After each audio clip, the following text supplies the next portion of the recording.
Hello, everyone. We welcome you to this edition of News You Can Use. I'm your host, Thera Martin Milling, and today on our program, in our first part of the show, we're going to shine the spotlight on the Pennsylvania Eastern Keystone Association. They're doing their 23rd annual session in Philadelphia, and it sounds like it's going to be outstanding and awesome. And here to tell us the story will be Pastor Damon Jones of Bible Way Baptist Church in West Philadelphia. So stay along. We'll be back with our first guest in just a moment.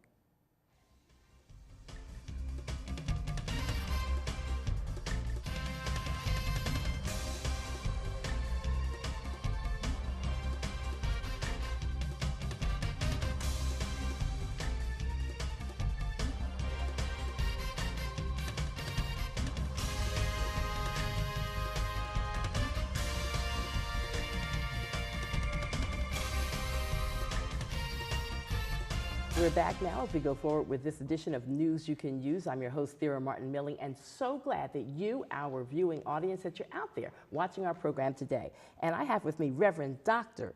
Damon Jones Sr., the pastor, the senior pastor at Bible Way Baptist Church in West Philadelphia. Thank you for being here. It is an honor to be here with you today, Thera. Thank you for having me. Yes.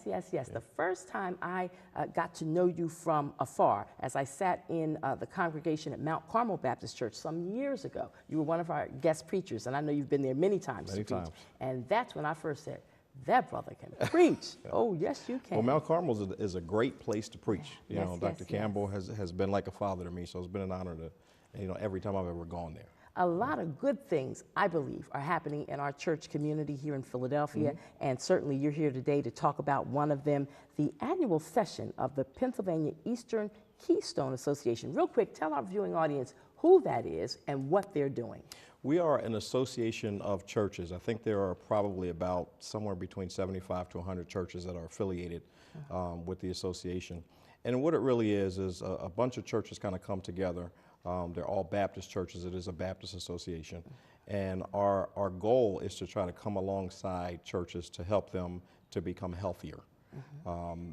While there are a lot of good things happening in Philadelphia, there's also a lot of difficult things happening, and a lot of churches are not as healthy as we'd like them to be. And so we are there to help them to achieve some level of health.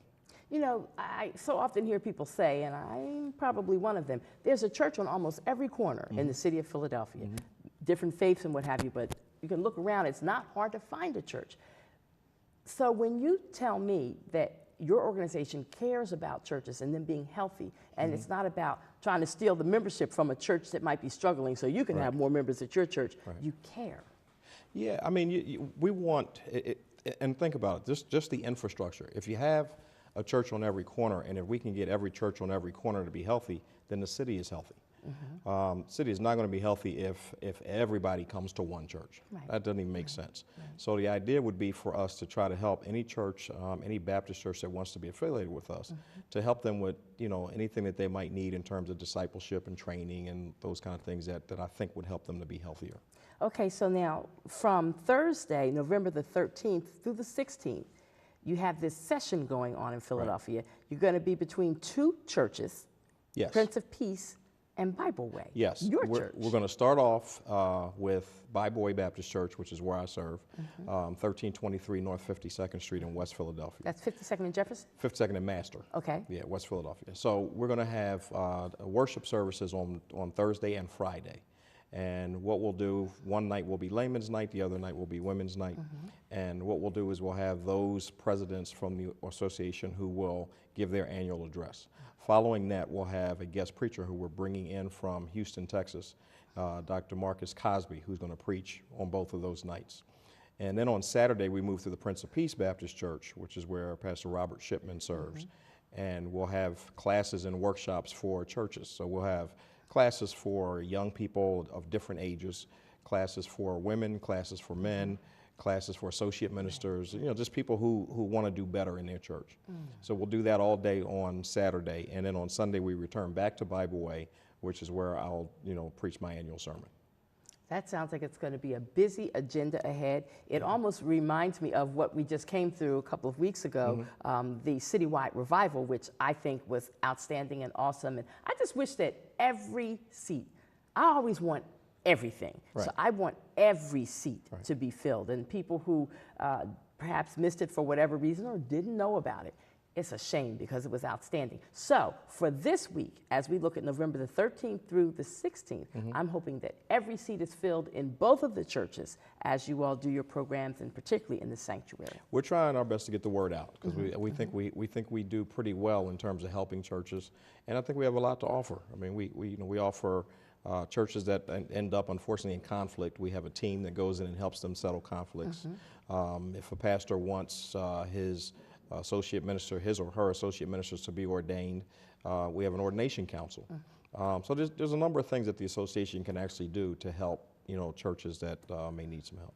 As times are changing, I'm just wondering, are the rules of some churches perhaps changing? Because I remember a day when, at least I thought, that pastor's word was the word, Right. and that's what would go down at this church or that church or the other church. But now it seems that there's different boards, whether that be the trustees or the deacons, who can come up against pastor or other ministers perhaps of churches. So have the rules changed, or is it that we people are changing? I think it could be a little of both. All it takes often is for one church to have a difficult time with the pastor, and what some churches typically will do is after that pastor either resigns or they ask him to leave or ask her to leave, then they will change the bylaws. So in essence, yes, some of the rules do change. But I think the people change too. I mean, I think the pastors don't have the level of respect that they had even when I was growing up. Yes. The older pastors I revere. Some of those that are still pastoring in our city today. As I mentioned, Dr. Campbell earlier, and Dr. William J. Shaw, Dr. J. Wendell Mapson, Dr. James Allen, all of those whole guys. Crew of them, yes, I mean, outstanding when they walk pastors. in the room, you like sit down and listen, because that's how I was trained. But churches today don't seem to have that same level of reverence today, and I think we really need to go back to that because they have so much to offer. Yeah. Well, when I look at you and a number of the other pastors that I'm aware of here in Philadelphia, young, bright, well-educated, with a vision, committed, and you look like you are definitely committed to where you are, where your church is in West Philadelphia, and making a difference there. And some of the other churches that I'm seeing with younger pastors like yourself, you all are making your impact now. So I guess now is your time. Yes. Well, that older generation, I think, has kind of passed the baton to us. And I feel like we are on stage right now. And whatever happens on our watch at this particular season. Yes. I love the 52nd Street area, where my church is located. I grew up in 52nd and Street. Yeah, I'm from West Philly. I grew up about 10 blocks from where my church is, so it's home for me. Yeah. And I just don't believe that a church is a church unless it impacts the community where it is. So I'm committed to being there. I've been there 20 years now. Yeah. And I don't want to be anywhere other than there. So, I'm just following what the Lord says and trying to do the best I can on 52nd Street. So now back to the Pennsylvania Eastern Keystone Association in this 23rd annual session. For people who are maybe hearing about it for the first time today, and there's 2 days before the event, and they want to be a part of it, I know that there's some pricing involved, because to pull off a conference like this, there's costs. There's simply costs for materials, for the lights, for everything that happens, for the cleanup after everything is over. So we won't necessarily go through all the costing or pricing now on the air, but people can call a number, or can they log on a website to pre-register, or is it even necessary to pre-register? Yeah, they need to pre-register, and you can do that. There's some cards that we have available, but you can also reach us at pekba.com. That's PEKBA.com. And all the information is there. The contact information is there. Pricing information, even the list of the schedule of churches and everything will be listed in that website. Okay. And then we want to not forget about people who unfortunately might not have internet at home. So a phone number, Pastor? Yeah, you can call 215-477-0778. And they will have information about the annual session. Say that number again for me. 215-477-0778. And your theme, Healthy Churches for an Unhealthy Time. Absolutely. If that doesn't say it all. Yeah, that's where we are. The things that we're witnessing, the things that we're seeing in our town, this young lady who was snatched off the street last weekend and taken to another state, and we're all in a frenzy trying to, where is she, and concerned about her safety, and just everything. The little 3-year-old boy who was beat to death, and his sibling who was also harmed, but thank God is still alive. And just the news of the day is so frightening so often. I definitely believe in the power of prayer.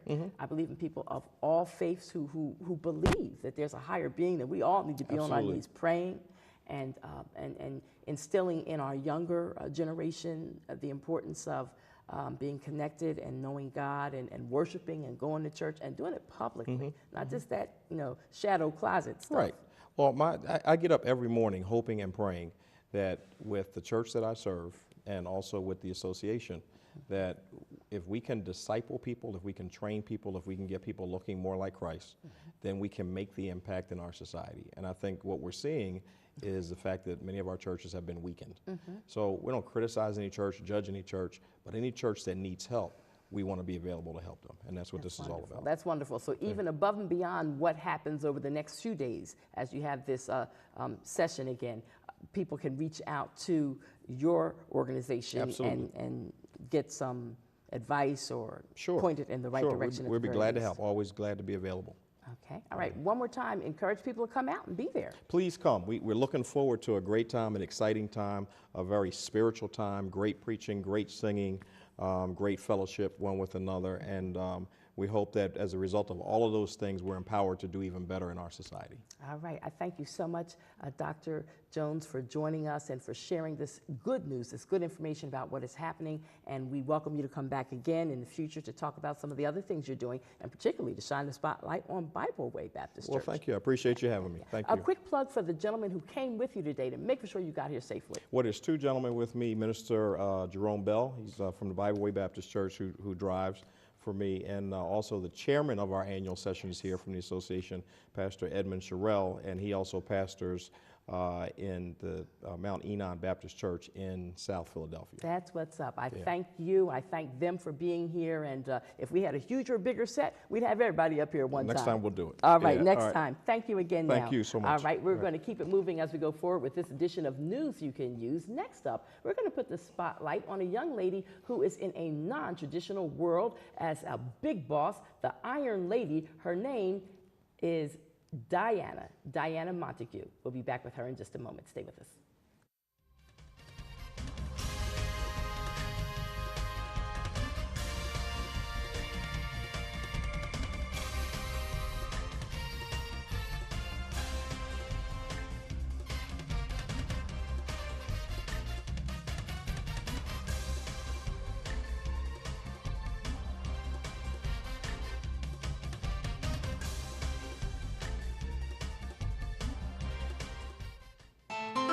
Hungry for LaSalle TV?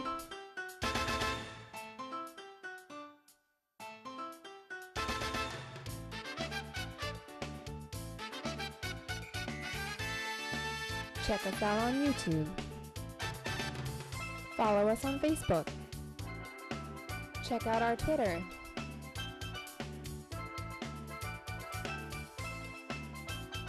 And continue watching LaSalle TV. In LaSalle University's Communication Department, students learn to think and do. Every semester, communication students create and implement public relations plans for local nonprofit organizations. And journalism students produce Germantown Beat, an online news source for the local community. It's great that we can apply what we learn in the classroom in our community. Philadelphia is the nation's 4th largest media market and has 4 major sports teams. Being in a major media market allows us to gain great professional experience through internships and co-ops. The Communication Center is home to the university's cable station. LaSalle TV reaches over 350,000 homes in Philadelphia and airs mostly student-produced programming. Our communication department is ranked in the top 10 in North America for relational communication research. But keeping with the tradition of the De La Salle Christian Brothers, teaching students comes first. Think, do, with LaSalle Communication. Check us out on Facebook and Twitter. LaSalle TV is the place to be. Want to be cool like us, this is the place to be. Watching shows, gaining knowledge, this show is the best thing a part of this college. Laced with faces, teach about fun. This place is basically for everyone. It was cool talking to you, hope you enjoyed our flow. So sit back, relax, and enjoy our show.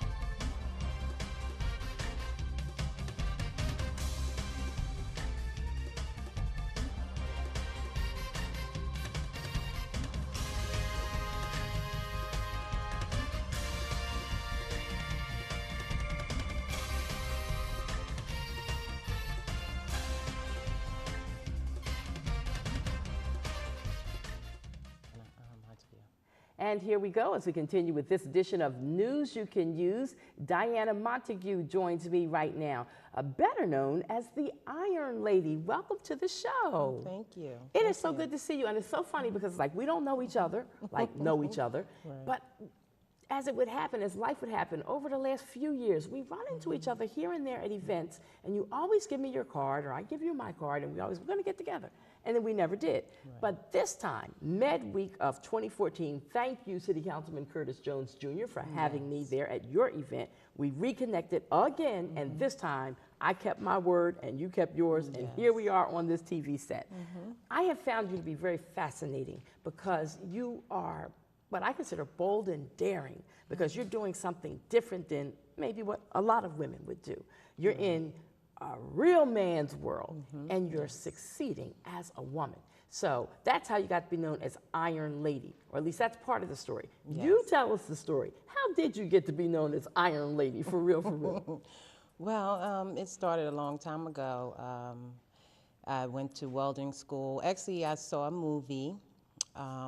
It's called Flashdance. Flashdance, okay. It was a long time ago, and it looked fascinating. She was a welder, the steel mill and all that, so it looked fascinating. So I decided. That's how your business card is, with the welder's thing on the card, So I decided to go to school and try it out, and I went to trade school on my own and became a natural. You liked I was actually a natural at it because I picked up so fast, and I liked it. What trade school is it still around today? Does it still exist? No, it was called WTTI, Welders Training and Testing Institute.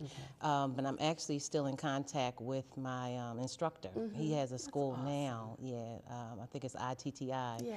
Up in Frankfurt, and. So you like this welding thing? Yes, yes. And that's how you started. And so then, did you like get in a union or something to be able to work in it? Did you have to get in a union to work in that field? Well, he suggested that I get into the union. He suggested that I get into the Ironworkers Local 401. And when I went to do that, actually I didn't see any women, so I was kind of, a little scared and all. And I decided to go down the shipyard. Did they welcome you? Well, no. They didn't really welcome me. This is a man's world. Right, yes, yes. They didn't welcome me, but I really wasn't scared. I was going to take the challenge on anyway. But I decided to go down to Navy Yard, and by doing that, I got a chance to travel around the country. So you got work at the Navy Yard? Yes, yes. As a welder? As a welder. And then you started traveling because of the job? Yes, that's pretty cool. Yes, I got a job down there as a welder's helper, and I would repair the Navy vessels, and get them ready for war. Were there women down there doing what you were doing? It was a few, a handful, or more than a handful? It was like a handful of us as welders, but it was more in other trades. Yes. And I felt more at home, other girls, so, got a chance to be with So we got to fast forward because we only have so much time with this show. But so when did you step out on faith and say, I'm going to have my own business? Okay. Well, I guess after my shipyard, I had to hang my hat up, as far as the shipyard days are concerned. And I decided, I still have a yearning to be iron worker. So I went and I applied for Local 405, which is a reinforcing local in Philadelphia here. And after graduation, an opportunity came for me to start my own company. And I just, as all challenges, I always take them on. And I just took that challenge on, and now here I'm Iron Lady Enterprises, and I'm the owner. And Iron Lady Enterprises does a heck of a lot more than simply doing welding. I'm not putting welding down like that's a small little thing, but you've grown, you've evolved, and you're building bridges? Yes, yes. Well, actually, I decided to go into the reinforcing part of the ironworking trade because I've been a welder for so long. So now I do very little welding, and now I build bridges and roads and buildings and foundations and caissons. So you have people that work under you, architects and all kinds of folks that know how to do the renderings and the what have you, and the technical measuring, so that everything is smooth and copacetic. Yes, well, I'm a subcontractor and I work for large companies. And when they hire me, a lot of that work is already done and figured out what they want to build. So when I come in, you know, they basically give me the plans and I just go to work from there. Wow. And I build buildings and roads. Like I said, I've built a couple bridges for PennDOT here in the city. And I wish they'd hire you to fix up all these bridges around here, because yeah, if me I'm too. driving along sometimes and I'm looking at cracks and this and that, I'm like, we need to step it up here. Well, and we got that's a new coming. governor coming. We'll see what he does That's about coming. that. Well, they also they have a project that they awarded maybe like a joint venture contract to for 500 bridges actually to be built in here in the city. So we're actually trying to get on those, and you know, so hopefully I'll be around them. Well, it is so help nice build to them. know you and to know what you're doing, and to be up for the challenge in an industry that is still largely male dominated. But for you and for other women who step up to the plate and are not afraid to take on those challenges, I really, really admire you a lot. So now, a little bit more of your background in the last part of the time that we have. You're from Philadelphia. Yes. Native of Philadelphia, graduate of Philadelphia Public School. Yes. Which yes. one? Strawberry Mansion. Strawberry Mansion. Yes. Do you ever go back and talk to the kids at career day or anything? Well, I haven't had a chance to actually talk with the kids, but I did go back and I spoke with the principal, and I let her know that I'm there, you know, anytime she needed me. You're willing. Yes. Need to give you a call and give you a little heads up. And I also would like to hire some of the children one day, because we also started an initiative.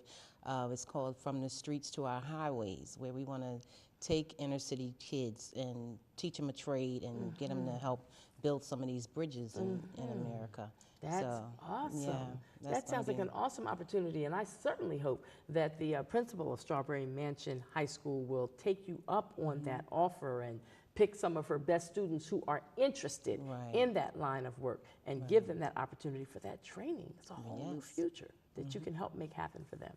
Yeah. So what advice would you give to other women, real quick, who are watching this program, who are saying, you know what, I've always wanted to be in construction, but I thought nobody would take me seriously, or I just didn't think the opportunity would be there for me. So what would you say to them to encourage them? Well, I just say, you know, I always tell people, just be passionate about whatever you want to do. That's first and foremost.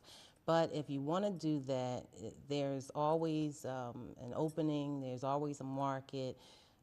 For women in this business, you know, project management, actually in the construction field, design, it's just so broad. Just do it. And just do it, yes. Just try it, you know. Give us your website real quick as we say goodbye. Okay, it's Iron Lady at ironladyenterprises.com.